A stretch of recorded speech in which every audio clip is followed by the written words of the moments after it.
Okay, so this is problem number 8. We have a cannon has a turret elevated at an angle of theta equals 25 degrees above the horizontal and fires a cannonball at an initial speed of 57 meters per second. Find the time to reach the maximum height of the cannon. What is the maximum height of the cannonball reaches? How long does it take for the cannonball to hit the ground again? What is the location where the cannonball crashes back to the earth?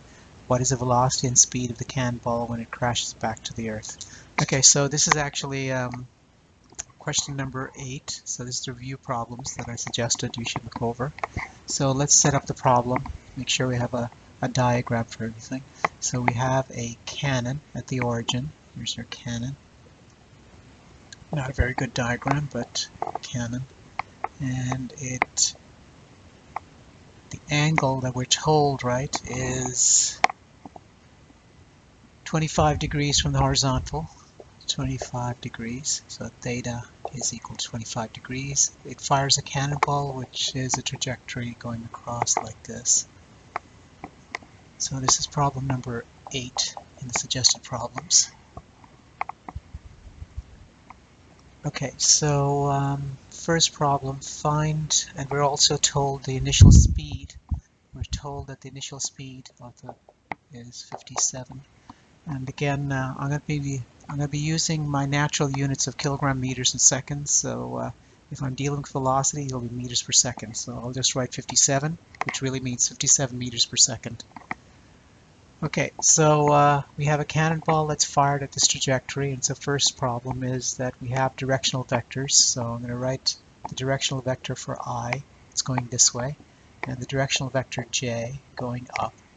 And we're now going to write the initial velocity of the particle. So let's call this VO, the initial velocity. Now if you think about it, the I component is this component, so the component to this ratio is the cosine, so I can write this as VO cosine of theta in the I direction, this way. And in the j direction it's VO, so the ratio of this side to the hypotenuse is sine of the angle, so this is VO sine of theta. I'm going to put the angles over here, so this is what we're given. We're given that the elevation above the horizontal is 25 degrees, yeah. And the initial speed, right, is given as 57 meters per second. I'm going to leave the units out, it's not important, so long as we are switching to natural units, which is, so if I say distance is 7, it's 7 meters. If the velocity is 13, it'll be 13 meters per second. If somebody says the acceleration is 5, it'll be 5 meters per second squared. So my natural units for my calculations will be kilogram meters second SI units. Okay, and they'll be different for your different units, but here's J. So we know these values. Here's the initial velocity vector is VO is equal to VO cosine theta I plus VO sine theta J. First problem is find the time to reach the maximum height. So this is the maximum height. So we have two equations that we have to use for constant acceleration problems. So two equations, let's see if this is on the board, yeah. So it's going to be V final is equal to V initial plus acceleration times time. And the second equation is that if you know the position at any time is the initial position plus VO times t plus 1/2 times acceleration times t squared. Okay, so we can actually put numbers in here, but I'll try to delay the numbers in the last minute. So yeah, so these are the two equations that we need to solve. We also know that the acceleration of a particle that leaves the turret of the gun, right, is freely falling, and so we know the acceleration vector is going to be minus 9.8 meters per second squared down, so this will be in the j direction. So, but I'll label this as minus gj. Okay, g is a constant 9.8 meters per second squared. So again, we're not putting units down. Your natural units for your calculations will be different for different disciplines. So yeah, but anyway, for the college physics and university physics, we tend to use our natural units of measurements to be the SI units. So if somebody gives you a mass and they say it's 3 kilograms. And if its acceleration is 5, it's 5 meters per second squared. Okay, so anyway, so let's go through the calculation. So I'm going to be using this first equation. So let's talk about it. To get the maximum height, right, I need to know exactly at what time it reaches the maximum height.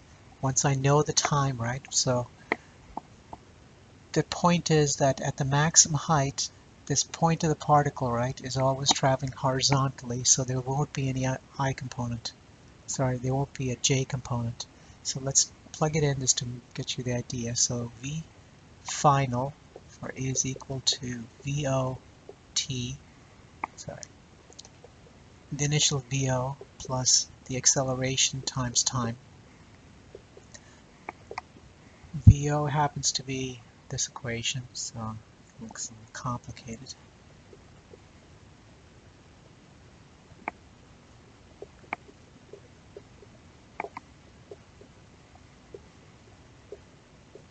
Plus the acceleration is going to be minus G times acceleration times time, Gj.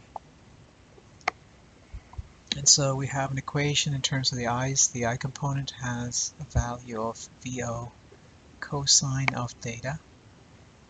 The J component has VO sine of theta minus G at t. Now this is for any velocity vector at any time t. But when we reach the maximum height, the velocity is horizontal. So we know that this term, right, the vertical component has to be 0. So when you reach a maximum height, the cannonball is traveling horizontally, and so it has no J component. So we're going to try to find that maximum height. So let's call this T max. So I'm trying to find T max. T max occurs when the J component is actually set to 0.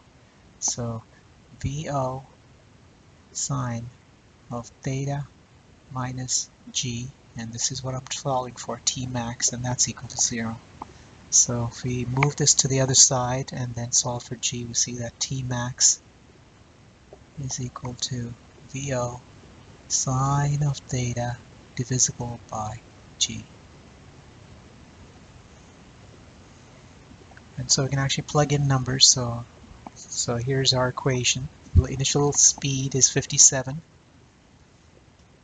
And here is sine of 25 degrees. Make sure that your calculator is in degrees. And your G is 9.8. And I'll actually I do have a calculator here somewhere. Oh, here we go, calculator.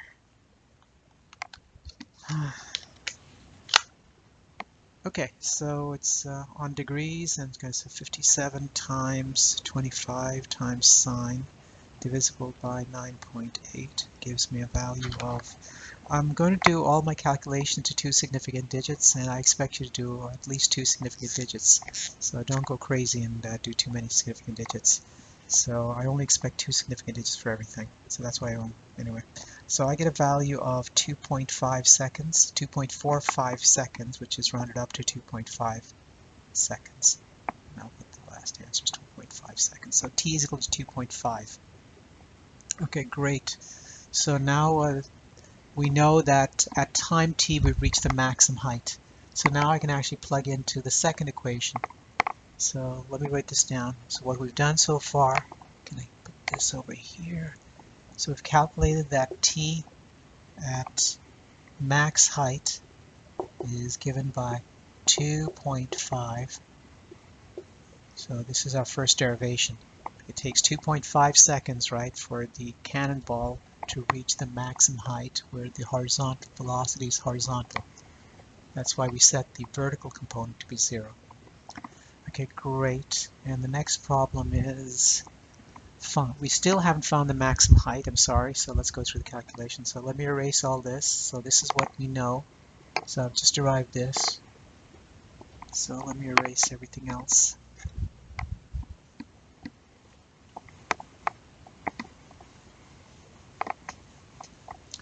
And I should have written down the initial velocity, so I'll write it over here again. So the initial velocity from our calculation was given by VO as a vector is equal to VO, the speed, times cosine of theta times I plus VO sine of theta times J. Okay, so the numbers VO, theta is all given to us. And what's the initial position of the particle? Well, if this is our coordinate system and this is our y and x axis, so our O, the position vector, is going to be 0. 0i, 0j. Simply denoted as 0. So most people do that. They set it equal to 0, knowing that's 0i plus 0j. Okay, so we need to find the maximum height. So I'm going to use the second equation. So let's go into R is equal to RO plus VO times T plus 1/2 times acceleration times T squared. And I know what the time to reach the maximum position is. It's T is equal to T max. In this case, it happens to be 2.5 seconds. So I won't put the units in. So we can plug this in as RO plus VOT. So I'm going to use that equation. So this is 0i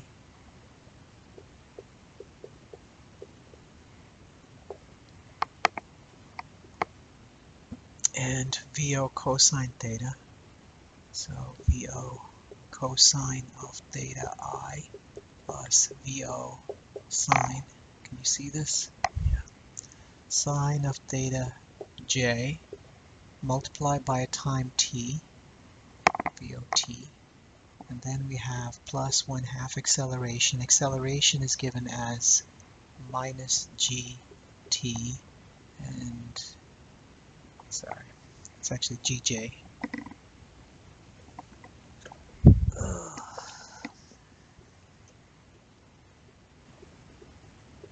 Times t squared. Okay, so the I component happens to be, so let's take a look at the I component. There's no I component here. There's a VO cosine here. Cosine of theta times t, so I'll put the t in front. And then there's a j component, so I finished this calculation up to I. Here's the j component. So it's got a VO sine of theta times t, so I'll put the t in front. And then there's a minus 1/2 g t squared times j component. So t is actually t max of 2.5. So this is the position vector for any time at any time t. Now the maximum height occurs, right? Notice this is the x position and this is the y position of the particle. I really want to know the y position of this particle. So the height is this component at t max. So this would be t max times VO sine of theta minus 1/2 g t max squared. So t max happens to be 2.5, so I'll start putting numbers in. 2.5. VO happens to be 57 meters per second. And the sine of 25 degrees minus 1/2 times 9.8 times 2.5 squared. I'm going to plug this in directly. So it's 2.5 multiplied by 57 times 25 sine minus 0.5 times 9.8 times 2.5 squared equals, so I get a value of 29.5 meters or 29.6 meters, which I'm going to use two significant digits and round it up to 30 meters. So the height we're given now, right, is at this point, at the height is now 30 meters. Okay, the second question is how long does it take for the cannonball to hit the ground again? Okay, so let's take a look at this first equation. So the time to hit ground. So this is 30 meters. We calculated already. I've already the equation for the position vector. I also have the equation for the velocity vector, which is actually here. But I erased it, but it doesn't matter. So when does it hit the ground? So let me erase this. If you have some symmetry, it took 2.5 seconds to get here, so we're expecting it to land in 5.0 seconds, and we could actually do it that way, but I'm going to actually go and do the calculation directly. I'm going to say this is the position at any time t. When does it land? Well, it lands when it hits the x-axis, and when the x-axis, this value must be 0.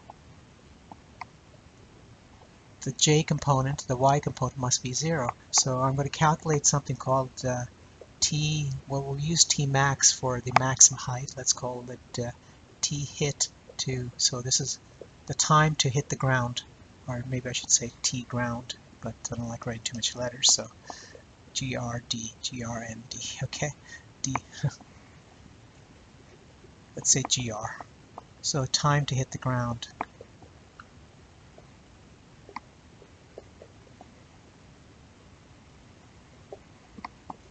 So time to hit the ground is when the vertical component is set to 0. So we're going to say t gr VO sine of theta minus 1/2 g times t ground squared, and that's equal to 0. So we're going to factor out the TGR, so this is TGR coming out of VO sine of theta minus 1/2 g TO T ground, T ground is equal to 0. So it's either T ground is equal to 0 or it's equal, this term is 0. Now T ground can't be 0 because that's really the time when the ball is fired from the cannon. So we don't want this answer. So T ground must be this solution when that's equal to 0. So we can write this down as, can you see this on the board? Yeah, I think so.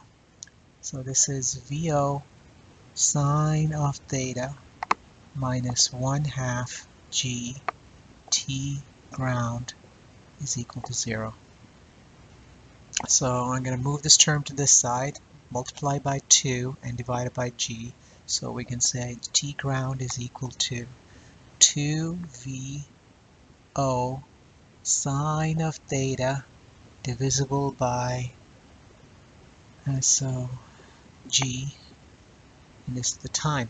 And we can actually plug this in with 2 times VO has a value of 57, and this is sine of 25 degrees, all divisible by g, which is 9.8. The answer is in time, so we're expecting the answer to be in seconds. And it should be twice the time that it took to reach the maximum height, so it should be around 5.0 seconds, plus or minus offset by 0.1.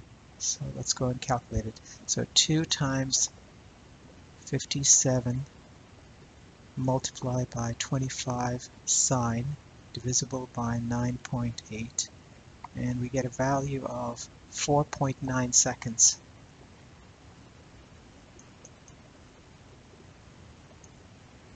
So we now know that T ground, can you see this? Yeah, 4.9 seconds, barely. It's barely off the board, so I have to go a little higher when I actually write these notes down. Okay, adjust the camera a little bit maybe.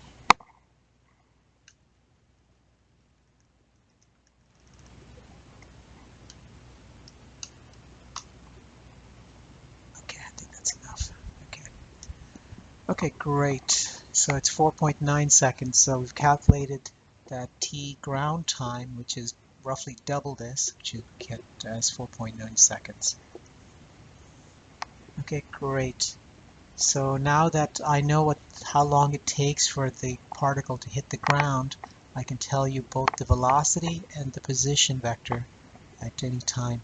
And specifically the question is, how long does it take for the cannonball to hit the ground again? Well, it's 4.9 seconds. And what is the location where the cannonball crashes? So we have to use this second equation. Remember, these are the only two equations that you need for solving all constant acceleration kinematic problems. So basically, whether you are in college physics or university physics, you're going to be doing the same two equations. You don't have to use calculus. It's basically constant acceleration problems for standard. Okay, so where does the cannonball hit? And we already have this, so we just have to plug in. So we know that this term is equal to 0 when the particle hits the ground. So all I have to calculate is t VO cosine theta to find where along the x-axis, in the I direction, right, that the position where it crash lands. So I'm going to erase this at the bottom because I don't really need it. So the main key idea is I have the time for where it reached the maximum height. I have the time when it hits the ground. So I have the time here, which is actually, I'll write it down on the board just to make sure you understand. So T max height is 2.5 seconds, and the hit ground, which is TGR, is 4.9 seconds.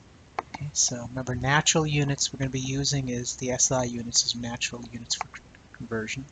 Everybody will have different sets of natural units.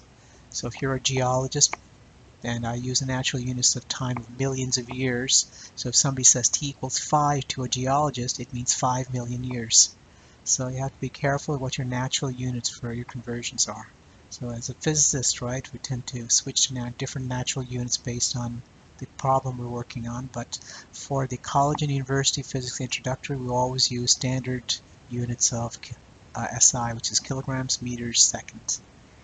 Okay, so now that so I'm going to calculate the position vector where it hits the ground. We'll call this R ground.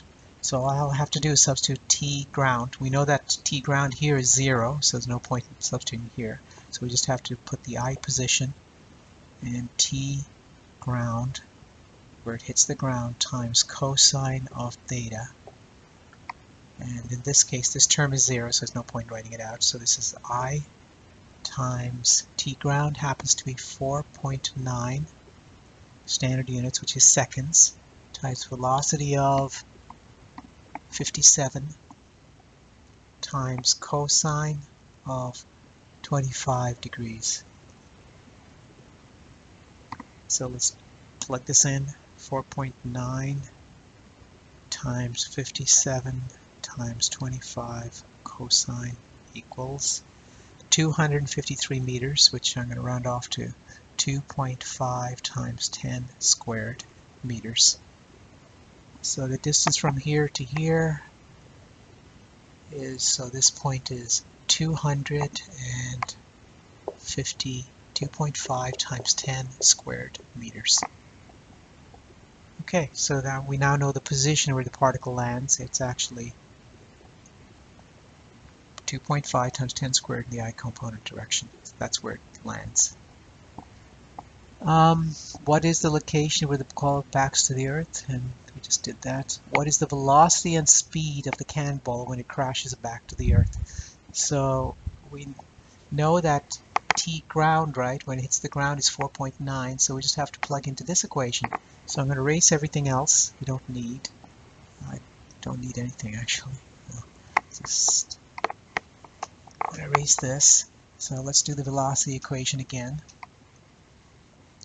So the velocity equation is that velocity at any time is given by VO plus the acceleration times time. So VO happens to be, the velocity vector is VO cosine of theta I plus VO sine of theta j. That's the initial velocity vector. And the acceleration is minus gj times time. And that's velocity vector. So I'm going to rearrange the components so you can actually see it better. So here's your I component, which is VO cosine of theta, and here is the j problem as VO sine of theta minus g times t. And this is the velocity at any time t, but we really want to find where it hits the velocity on the ground when it hits the ground. So this is velocity, let's call it gr. So this would be I VO cosine of theta. So the vertical velocity, the horizontal velocity does not change. Here's your j component. So VO sine theta minus g, and we're using t ground when it hits the ground. So we can actually put some numbers in here, so let's calculate. So this is VO is a value of 57 times cosine of 25 degrees plus j. VO is 57 sine of 25 degrees minus 9.8 times t ground is 4.9. So let's put this as 4.9. Okay, and so what do I have? I'm going to bring out my calculator. 57 times 25 cosine equals 51.6, which I'm going to round it off to 2 significant digits, so it's really I component is 52, and the j component is, so it's a 57 times 25 sine minus 9.8 times 4.9 equals, I get 23.9, which is around 2 significant digits, so it's minus 24. So the velocity is horizontally, it's traveling, it's a velocity, so this must be in meters per second, so it's 52 meters per second. J is going down 24 meters per second, so the particle is going down and going this way, horizontally and going down, vertically down. Okay, so it's going this way. So this is the velocity vector as it hits the ground. So how do I find the speed? The speed is nothing more than the magnitude of the velocity vector. Is it on the, yeah, it's on the screen still. That's good. So here's our ground vector, which is, remember, square root of the square is the magnitude, so it's 52 squared plus minus 24 squared. And if there was a z component, it would be 0 squared, but we don't have a z component, so the speed, right, we'll just call it VGR. VGR is take 52 squared plus 24 squared equals, and xy to the 0.5 square root, and I get 57 meters per second. Okay, so it's traveling at 57 meters per second, and we could do elevation angles, but the main idea to get across, right, is that we want to convert everything into I and j components. So make sure that you're getting comfortable with the I and j vectors, directional vectors, I, j, and in 3-dimensional will be I, j, and k depth.